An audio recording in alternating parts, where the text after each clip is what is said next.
Election అప్డేట్స్ను అందరికంటే ముందుగానే తెలుసుకోవాలంటే ఈరోజే ఆర్టీవీ లైవ్ యాప్ని మీ మొబైల్లో డౌన్లోడ్ చేసుకోండి. తొలితరం ఉద్యమకారులు ఉన్నారు. 10 సంవత్సరాలు కంప్లీట్ అయింది రాష్ట్రం సిద్ధించి. మాట్లాడదాం వాళ్ళందరితో. వీళ్ళంతా ఇక్కడికి నివాళులు అర్పించడానికి వచ్చారు. మాట్లాడదాం. దుచ్చర్ల సుదర్శన్ రావు గారి ఆధ్వర్యంలో ఇక్కడ ఉద్యమకారులంతా ఇక్కడికి వచ్చారు. చాలా మంది సీనియర్ ఉద్యమకారులు ఉన్నారు. వీళ్ళ దగ్గర వీళ్ళతో మాట్లాడదాం. సుదర్శన్ రావు గారు ఏం చెప్తారు? ఈరోజు 10 సంవత్సరాలు కంప్లీట్, మొదటి తరం సంబంధించినటువంటి ఉద్యమకారులు మీరంతా.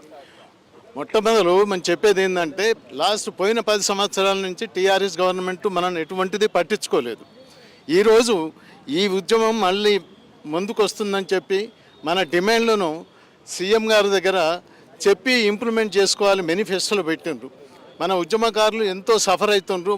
80 ఏళ్ళు దాటుతున్నాయి. వాళ్ళు నడవలేకపోతున్నారు. కాబట్టి ముఖ్యంగా గవర్నమెంట్తో కొట్లాడైనా సరే మన డిమాండ్స్ను మేనిఫెస్టోలో పెట్టి ఇంప్లిమెంట్ చేయడానికి మేమంతా ముందుకు పోతున్నాం. ఇది నెక్స్ట్ కార్యక్రమం ఇదే మనకు. అంటే మొత్తం ఎంతమంది వచ్చారు? నిజంగా ఇప్పటికి కొంతమంది నడవలేనటువంటి పరిస్థితుల్లో ఉన్నారు. ఆరోగ్యపరంగా నడవలేని వాళ్ళు కనీసం 1000 మంది అని ఉంటారు. వాళ్ళు రాలేకపోయినరు. వచ్చిన కాడికి కూడా మొత్తం అన్ని జిల్లాల నుంచి వచ్చిండ్రు.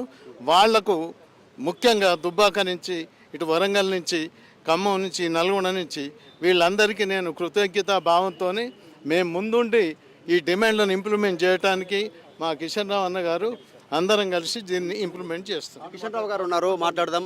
సార్ ఏం చెప్తారు? 10 సంవత్సరాలు కంప్లీట్ అయింది రాష్ట్రం సిద్ధించి. దశాబ్ది ఉత్సవాల సందర్భంగా మొదటి తరం ఉద్యమకారులు, ఈ మొదటి తరం ఉద్యమకారులు 10 సంవత్సరాలు కంప్లీట్ అయింది కాబట్టి మన స్వాతంత్ర్య పోరాటాన్ని గురించి కూడా ఇంతవరకు ఈ యొక్క తెలంగాణ ప్రజలకు తెలియదు. మనం చేసిన ఉద్యమాలు కూడా తెలివాయి. వచ్చినటువంటి రిజల్ట్స్ చూస్తుంటే బీజేపీ వచ్చే అవకాశం ఉంది. అందుకొరకు మనకు 100 ఎకరాల ఈ యొక్క స్మృతివనాన్ని ఏర్పాటు చేయాలి. చేసి 1948లో ఏ స్వాతంత్ర్య పోరాటం చేసిందో ఆ విధంగా ముఖ్యమైనటువంటి వాళ్ళు సురవరం ప్రతాప్ రెడ్డి, కాళోజీ నారాయణరావు ఇలాంటి వాళ్ళందరి యొక్క స్మృతివనంలో చాలా స్పష్టంగా ఉండాలి. అదేవిధంగా ఎంతోమంది తెలంగాణ ఉద్యమకారులు వాళ్ళ ప్రాణాలు అర్పించారు. వాళ్ళందరిది కూడా స్మృతివనంలో ఉండాలి. అలాంటి స్మృతివనం తప్పకుండా కేంద్ర ప్రభుత్వం ఏర్పాటు చేస్తుందనేటువంటి యొక్క నమ్మకం మాకుంది. అందుకొరకే మేము బీజేపీని గెలిపించడం కూడా జరిగింది. ఉద్యమకారులందరూ గెలిపించడం అనేది ఏదైతుందో చాలా గొప్ప విశేషం. అందుకొరకు వచ్చే 10 సంవత్సరాల కాలంలో తొలితరానికి సంబంధించినటువంటి ఉద్యమకారులు ఎవరెత్తురో సరైన గౌరవం దక్కలేదనేటువంటి అభిప్రాయం వ్యక్తం చేస్తూ ఉన్నారు మీరు. సో ఇప్పుడు కాంగ్రెస్ అధికారంలో ఉంది రాష్ట్రంలో, దానికి సంబంధించి ఏం చెప్తారు? దానికి సంబంధించినటువంటిది ఏదైతుందో రేవంత్ రెడ్డి గారు 250 గజాలు ఇస్తానన్నాడు. అది నిజమైనటువంటి కృషి చేసినటువంటి వారు మా యొక్క సెక్రటరీ జనరల్ ఈ యొక్క సుదర్శన్ రావు గారు. తర్వాత 25,000 రూపాయలు పెన్షన్ ఇస్తానన్నాడు ప్రతి నెలకు.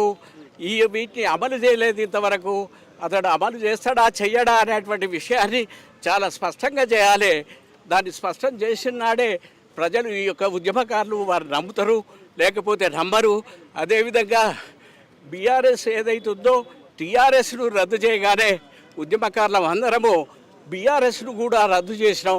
అందుకొరకు ఈనాడు తెలంగాణ రాష్ట్ర సమితి ఉద్యమం చేసినటువంటి రాష్ట్ర సమితి రద్దయిన తర్వాత ఈ యొక్క కేసీఆర్ ఉద్యమకారుడు ఏ విధంగా ఇతడని కూడా మేము ప్రశ్నిస్తున్నాం. అందుకొరకు ఈనాడు ఈ యొక్క రేవంత్ రెడ్డి గారు వెంటనే తాను ఇచ్చినటువంటి హామీలను అమలు చేయాలి. చేయకపోతే ఉద్యమకారులందరూ కూడా తిరుగుబాటు చేస్తారని మేము హెచ్చరిస్తున్నాం. సుదర్శన్ గారు ఇప్పుడు ఉద్యమకారులకు ఇచ్చినటువంటి హామీ 250 గజాల జాగా తొలితరం, తర్వాత తరం ఈ 2 దశలకు సంబంధించినటువంటి 25,000 గౌరవ భృతి పెన్షన్, దానికి సంబంధించి ఇది మేనిఫెస్టోలు పెట్టించినాం. ఢిల్లీ నుంచి మెడికల్ కూడా ఇక్కడ మేనిఫెస్టోలు పెట్టి ఓపెన్గా అనౌన్స్మెంట్ చేసిండ్రు. దానికి శ్రీధర్ బాబు చైర్మన్, ఆయన అనౌన్స్మెంట్ చేసిండు. ఎలక్షన్లో కూడా అనౌన్స్మెంట్ చేసిండ్రు. దీన్ని తూచా తప్పకుండా ఇంప్లిమెంట్ ఇక నుంచి అదే పని మాకు. మేనిఫెస్టోలో మీరు పెట్టించారని చెప్పేసి ఈసారి చెప్తా ఉన్నారు కిషన్ రావు గారు. దాని ఇంప్లిమెంటేషన్ కోసం ఎప్పటి నుంచి ప్రారంభమవుతుంది? మాట్లాడారా ముఖ్యమంత్రి రేవంత్ రెడ్డితో? ఆయన నుంచి ఏం కలిసినా మాట్లాడినా స్థలం కూడా చూసినాం. అటు ఎప్పుడైతే బీజేపీ గవర్నమెంట్ 100 ఎకర్స్ ఇస్తామని ప్రామిస్ చేసిందో ఇక్కడ కూడా 300 ఎకరాలు మేము స్థలం చూసి పెట్టినాం. ఈ రోజు నుంచి ఇక రేపటి నుంచి మాకు ఇదే పని. ఎంతమంది ఉన్నారు సార్ మొత్తం రాష్ట్ర వ్యాప్తంగా తొలి తరానికి సంబంధించిన ఉద్యమకారులు, తర్వాత మలిదశ 4000 5000 వరకు ఉన్నారు. ఇంకా వాళ్ళు అంటే ఇంకా వాళ్ళు యాక్టివ్గా ఉన్నారు. వాళ్ళు ఇప్పుడు పిలిస్తే అప్పుడు వస్తారు. మేము రవీంద్ర భారతిలో మీటింగ్ పెట్టినప్పుడు కూడా అక్కడికి అన్ని జిల్లాల నుంచి వచ్చిండ్రు, సక్సెస్ అయింది. వాళ్ళంతా మా అండర్లో ఉండరు. ఇక ముందు ఇది ఇంప్లిమెంట్ చేయడానికి ఇదే పని. సెంట్రల్ గవర్నమెంట్ కానీ స్టేట్ గవర్నమెంట్ కానీ ఇది ఒక 2-3 నెలల్లో క్లారిటీ తెచ్చి అంతా డిస్ట్రిబ్యూట్ చేయడానికి మేము సిద్ధంగా ఉన్నాం. సార్ చెప్పండి. ఒకటి ఏంటంటే కాంగ్రెస్ గవర్నమెంట్ ఇచ్చిందని చెప్తుంది తెలంగాణ రాష్ట్రాన్ని, మరి బీజేపీ గవర్నమెంట్ కూడా ఇచ్చింది రాష్ట్రాన్ని, టీఆర్ఎస్ గవర్నమెంట్ తీసుకున్నదని చెప్తుంది, మాకు ఏదో బెనిఫిట్ చేసిందని. కానీ మధ్యాహ్నం ఉద్యమకారులు నలిగిపోయారు, వాళ్ళ ప్రాణాలను అర్పించారు. వారి ప్రాణానికి ఖరీదేమి? ఒక 250 గజాలైనా చనిపోయిన అమరవీరులు 1200 లెక్కలున్నాయి. ఎందరో మంది మన చరిత్రకి ఎక్కని వాళ్ళు ఎందరో ఉన్నారు. అటువంటి వాళ్ళని గుర్తించి వారికి ఎక్స్గ్రేషియా మన ఇంటికో ఉద్యోగం అన్నది కల్పించాలని కోరుతున్నాం. Okay right sir. సార్ మీరేం చెప్తారు? తెలంగాణ ప్రత్యేక తెలంగాణ రాష్ట్రం రావడానికి 69 ఉద్యమకారుల ఉద్యమమే ప్రధానమైనటువంటిది. దాని రూపం దాని యొక్క ఇంప్రింటే ఈడ మళ్ళీ ఉద్యమం జరిగింది. అయితే ఒక్క విషయం సార్, గవర్నమెంట్ మాకు 6 పథకాలలో చివరిది మాదే. ఉద్యమంలో పాల్గొన్న వాళ్లకు 250 గజాల భూమిను 20 లక్షల పెన్షన్ ఇస్తున్నారు. అయితే ఒక 25,000. కానీ అది క్లారిటీ లేదు సార్. ఏం మళ్ళీ ఉద్యమమా తొలి ఉద్యమమా? మేము తొలి ఉద్యమం వాళ్ళు 70 ఏళ్ళు దాటిన వాళ్ళందరూ ఇలా ముసలిమై ఉన్నాం సార్. దాదాపు 3,000-4,000 మందికి ఎక్కువ లేరు, అందరు చనిపోతున్నారు. కాబట్టి ప్రభుత్వాన్ని విన్నవించుకునేది ఒకటే, మీరు ఒక కమిటీ వేసి ఇప్పుడు మా సుదర్శన్ రావు లాంటి ఈ మేషన్ కిషన్ రావు లాంటి వాళ్ళని దాంట్లో కమిటీలో పెట్టి నిజమైన వాళ్ళు ఎవరో వాళ్ళు మీకు రికమెండ్ చేస్తారు. వాళ్లకు ఈ యొక్క 6 గ్యారంటీ పథకాలలో కింద ఉన్నటువంటిది వాళ్ళకు శాంక్షన్ చేయాలి. లేకపోతే రోజుకు ముసలి వాళ్ళు అయిపోయి చనిపోతున్నారు సార్. ఇప్పటికైనా గుర్తించాలని, వాళ్ళని గుర్తింపు ఇవ్వాలని కూడా మేము కోరుతున్నాం. 69 ఉద్యమకారులు మేము ఇప్పటికి ఇంత ఏజ్ వచ్చినప్పటికీ కూడా ఇవాళ ఈ స్మారక స్థూపం దగ్గరికి వచ్చినాం సార్. దయచేసి ప్రభుత్వానికి విన్నవించాలి. చనిపోయిన కుటుంబాలకు కూడా ఏమైనా మీరు అన్నిటికీ మేము ముందుకు వస్తున్నాం. రిక్వెస్ట్ ఏంటంటే ఇప్పుడు ఇక్కడ నుంచి బీజేపీలో అందరికీ సన్మానం చేస్తుండ్రు. ఇది తొలితరం సంబంధించినటువంటి ఉద్యమకారులు మేడం ఉన్నారు. మేడంతో కూడా మాట్లాడదాం. మేడం ఏం చెప్తారు? చెప్పమ్మా. నేను 1969లో మొట్టమొదటి బాలికను. అప్పుడు 16 సంవత్సరాలు ఆమరణ నిరాహార దీక్ష. అప్పుడు మీకు 16 సంవత్సరాల 16 సంవత్సరాలు 1969 అక్టోబరు 18వ తారీఖున నిరాహార దీక్ష వెంకట్రామారెడ్డి స్టాచ్యూ దగ్గర చేశాను, వారం రోజులు. కానీ ఏనాడు కూడా ఏ ప్రభుత్వం నుంచి కూడా ఏమీ ఆశించలేదు. కానీ ఇప్పుడు వృద్ధాప్యం సమీపించినటువంటి వృద్ధులకు అందరికీ కూడా న్యాయం చేయాలి ప్రభుత్వాలు అని చెప్పేసి విజ్ఞప్తి చేస్తున్నాను. ఇది తెలంగాణ ఉద్యమకారులు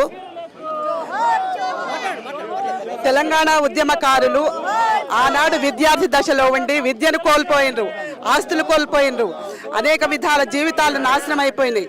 ఒక కుటుంబం మాదిరిగా మాత్రమే మేము పనిచేసినాము. ఏ రాజకీయ పక్షాల తరఫున మేము పనిచేయలేదు.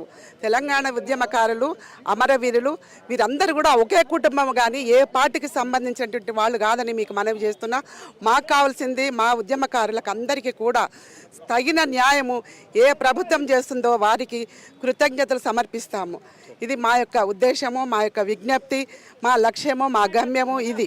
ఆనాడు విద్యార్థి దశలో మీరైనా నేనైనా ఎవరైనా కానీ ఏమి ఆశించకుండా ఉద్యమాలు చేస్తాం తప్ప నిస్వార్థపరులైనటువంటి విద్యార్థులు ఈనాడు 70 సంవత్సరాలు దాటినటువంటి చిన్నపిల్ల వయసులలో ఉన్నారు. అలాంటి వారిని ఆదుకోవాలని మరీ ప్రార్థిస్తున్నాం. తొలితరం సంబంధించినటువంటి ఉద్యమకారులంతా కూడా న్యాయం జరగాలి అనేటువంటి డిమాండ్ వ్యక్తం చేస్తా ఉన్నారు. త్వరలోనే రేవంత్ రెడ్డి ఇచ్చినటువంటి హామీల అమలు కోసం ప్రయత్నం చేస్తామంటున్నారు. దుచ్చర్ల సుదర్శన్ రావు గారు, కిషన్ రావు గారు వీళ్ళంతా కూడా దాదాపు 3,000 నుంచి 4,000 మంది ఉన్నారు. చాలామంది సీనియర్ ఉద్యమకారులు, ఇంకా కొంతమంది చనిపోయారు, కొంతమంది నడవలేనటువంటి పరిస్థితిలో ఉన్నారు. వారందరినీ ఆదుకోవాలి అనేటువంటి ఒక డిమాండ్ని వీళ్ళంతా వ్యక్తం చేస్తూ ఉన్నారు. సో వారందరికీ తగిన గౌరవం ఇవ్వాలనేటువంటి ఒక అభిప్రాయాన్ని వీరు వ్యక్తం చేస్తూ ఉన్నారు. వీడియో జర్నలిస్ట్ జాఫర్తో మధు మల్కేడ్కర్, తెలంగాణ అమరవీరుల స్తూపం. ఈరోజు నీళ్లు, నిధులు, నియామకాలు అనేటటువంటి సంకల్పంతో ఏర్పడ్డటువంటి తెలంగాణ రాష్ట్రంలో 10 సంవత్సరాలు పూర్తి చేసుకున్నటువంటి శుభ సందర్భంలో ఆర్టీవీ ప్రేక్షకులకు, ప్రతి ఒక్కరికి పెద్దపల్లి పార్లమెంట్ నియోజకవర్గ ఎంపీగా హృదయపూర్వక కృతజ్ఞతలు తెలియజేస్తూ ఉన్నాను.